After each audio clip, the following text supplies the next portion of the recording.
Hey everyone, welcome back. In today's video, I'm going to show you how to recover deleted photos from your iPhone.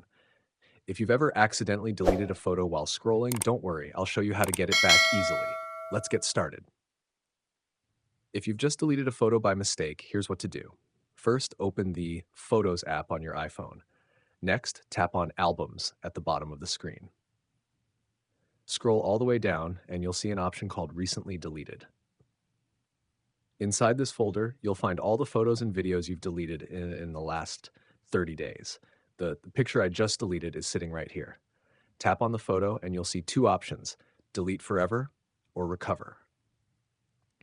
If you tap on recover, the photo will go back to your photos library, just like it was never deleted.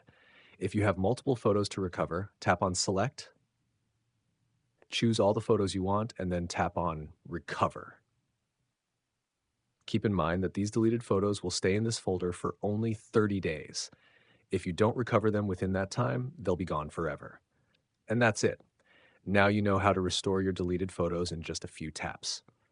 If you found this video helpful, give it a thumbs up and don't forget to subscribe for more iPhone tips and tricks. Got any questions? Drop them in the comments below.